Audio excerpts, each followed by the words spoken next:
RFI Convida.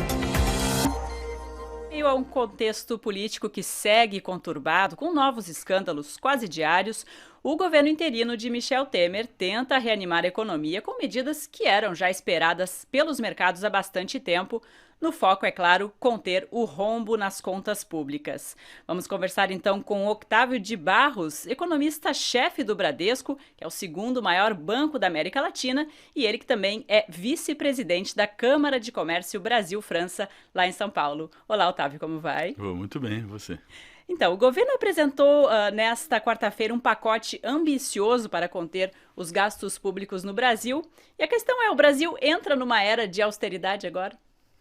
Eu nunca gostei muito desse termo austeridade porque ele remete a alguma coisa que é muito dura, muito implacável. Eu acho que todo governo tem que ser austero, por definição, né? Eu acho que o desperdício tem que ser evitado.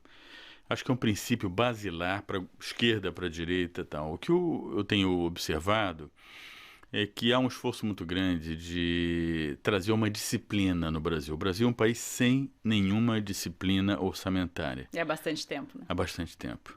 Para você ter ideia, nos últimos 25 anos, a relação de despesa pública como proporção do PIB aumentou de forma ininterrupta. Imagine só, despesa só aumenta. E a receita, ou seja, a taxação, os impostos, tem que seguir esse mesmo caminho para pagar essa despesa. Daí essa elevada carga tributária. Então o Brasil não tem nenhuma disciplina. Quando o governo propõe um teto para o crescimento anual do gasto público, é um princípio que todos os países do mundo têm, ou seja, algum critério, senão o gasto vai crescendo de forma descontrolada. Então vai chegar o momento que nós vamos ver a seguinte situação. Imagine um deputado, um senador que tem um projeto muito bom, excelente, vai beneficiar algum segmento da sociedade, algum setor importante. E aí você vai chegar para o deputado, para o senador e vai falar: seu projeto é muito bom mesmo, hein? Meus parabéns, mas ele aumenta a despesa. Seu senador, qual despesa vai sair para sua entrar? E ele vai responder: como assim? Não estou entendendo, nunca foi assim. Mas agora tem um teto, né? Então, o que eu quero chamar a atenção é que isso que estão chamando de austeridade, no fundo, é o seguinte: é uma discussão que vai ser provocada da qualidade do gasto público. Todo mundo vai dizer que o meu gasto é melhor do que o seu. O que eu estou propondo é mais importante. E, no fundo, é tudo que a gente espera de uma democracia, é que o conflito ele aconteça na discussão do orçamento. Na discussão olha, nós temos um orçamento que é restrito e como é que nós vamos alocar da melhor forma possível. Uma dessas medidas foi justamente impor a barreira, né, do aumento dos gastos públicos, não exceder a inflação do ano anterior, mas o governo propôs isso já para 20 anos, sendo que essa medida pode ser reanalisada daqui a 10 anos. Não é tempo demais? Isso talvez não ingesse o orçamento federal? Eu não sei, é difícil dizer hoje. Claro, eu já fiz todas as simulações que você pode imaginar do ponto de vista dos modelos e, de fato, a relação despesa pública com proporção do PIB despenca ao longo de 20 anos. No entanto, na minha visão, isso pode ser revisitado.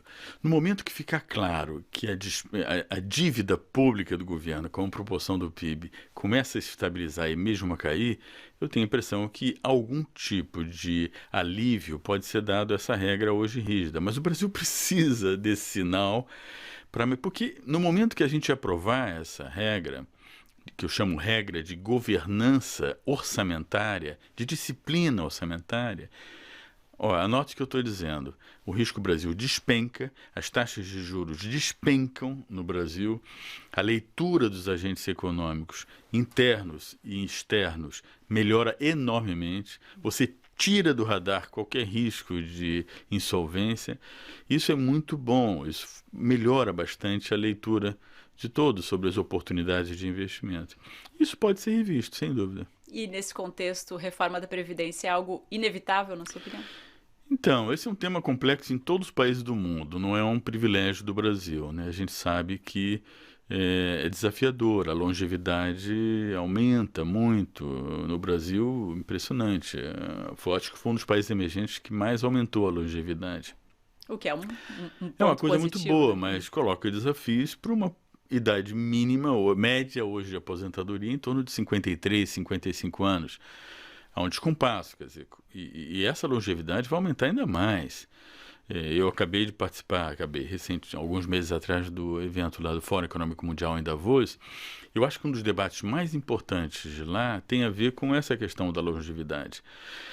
Eu vi um painel extraordinário de pesquisadores de Stanford dizendo que já nasceu a criança que viverá 142 anos. Parece um Uau. número meio maluco, mas imagine você que não é absurdo que em 20 anos a esperança de vida nos países maduros aqui da Europa chega a 100 anos. É.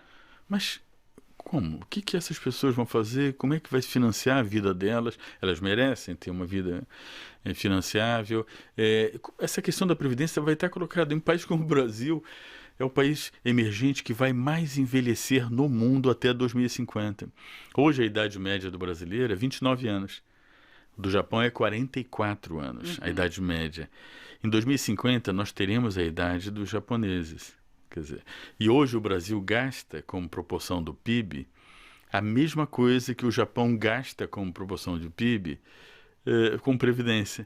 Então, peraí, não estou entendendo. O Brasil tem 29 anos, o Japão 44 anos em média, e a gente gasta com proporção do PIB a mesma coisa? Não fecha. Não, e o mais chocante é o número que eu vou te dizer agora. A população economicamente ativa, aquela que trabalha e contribui para a Previdência, ela vem crescendo no Brasil a 0,5% ao ano. E a população acima de 60 anos vem crescendo a 4,2% ao ano. Claro. Esse carro vai bater no muro. Quer dizer, então, eu acho que é um debate de sociedade, tem que ser feito com muita serenidade, com muita responsabilidade com relação às próximas gerações. E representa 40% de todo o gasto público no Brasil. O que é bastante. É muito nesse desafiador. Momento de roubo, realmente é um desafio. As propostas de Temer também têm gerado um efeito, de certa forma, perverso, que é a queda do dólar. Ontem a gente viu cair um pouquinho mais.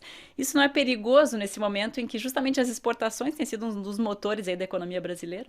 Esse é um tema que me interessa muito, é um debate muito frequente. Quer dizer, é porque confiança aprecia câmbio, valoriza a moeda de qualquer país. Então, porque atrai mais financiamentos e investimentos e valoriza. É quase que um efeito colateral da melhora da confiança. E há, de fato, uma melhora da confiança no Brasil, a despeito de qualquer comentário de natureza política que eu aqui vou me furtar de entrar. Mas os mercados, eles leem de uma forma mais positiva o que está sendo feito. Todas as medidas que estão sendo encaminhadas ao Congresso, a despeito de toda a confusão política do Brasil, têm sido aprovadas com muita margem. Mesmo essa medida do teto para o crescimento do gasto, na nossa visão, vai ser aprovada. Então, isso aprecia o câmbio, reduz o risco. E há uma correlação entre o risco e a taxa de câmbio. Né? Melhora o risco, o câmbio valoriza. O Banco Central ele tem como mitigar isso, ele pode atuar no mercado. Mas eu tenho para mim que nós vamos ter, pelo menos eu acredito, que a taxa de câmbio no Brasil ela não tem muito espaço para se desvalorizar muito. Eu trabalho com um cenário de uma taxa de câmbio entre 3,40 e 3,60 reais por dólar, em torno de 4 reais por euro, mais ou menos estável esse ano e no ano que vem. É claro que câmbio é a maldição dos economistas, né? A gente nunca tem condição de acertar. É verdade. Mas isso prejudica as exportações se você valorizar demais. Mas, ao mesmo tempo, joga a inflação para baixo, fatores, joga o juro para baixo. Claro, talvez nesse momento, né? Falando no ano que vem, o senhor acredita que a economia brasileira já começa a melhorar em 2017, mas instituições como o FMI e a OCDE, onde o senhor, inclusive, já trabalhou, afirmam que, na melhor das hipóteses, segundo o FMI, o crescimento vai ser nulo no ano que vem. Então, queria saber quais são as suas razões para o otimismo. É verdade. Não é otimismo, porque nós temos mais capacidade, sem nenhum demérito. Eu trabalhei no OCDE, acho espetacular o trabalho que é feito, no Fundo Monetário Internacional também, mas nós temos muito mais capacidade. Eu me refiro aqui aos bancos que têm departamentos de pesquisa. Por exemplo, eu dirijo a maior área econômica do setor privado brasileiro. A gente tem modelos muito sofisticados. tenho cerca de, sei lá, quase 30 economistas trabalhando, macroeconomistas focados. E o governo interino do presidente Temer, ele é beneficiário de uma recuperação cíclica que já está em curso. Ele já estava acontecendo. A economia foi no fundo do poço. E já temos vários indicadores de que o pior ficou para trás. Só para você ter uma ideia, 2 indicadores. Os estoques que estavam super altos começaram a cair. Os pedidos em carteira da indústria pararam de cair. Ou seja, já tem uma recuperação. Mas quando a gente fala que a economia vai crescer a 1,5% ano que vem, você fala, olha, é muito otimista, tem gente achando que é zero. Não, não tem. Hoje no Brasil, há um consenso de mercado que o pior cenário vai ser um crescimento de 0,5%. E no melhor cenário, um crescimento de 2,5%. Eu estou com 1,5% de previsão de crescimento. Mas não é otimismo. Sabe por quê? Por quê? A economia brasileira caiu muito. O melhor momento da nossa história econômica foi até março de 2014. De lá para cá, o PIB caiu 8 pontos de percentagem.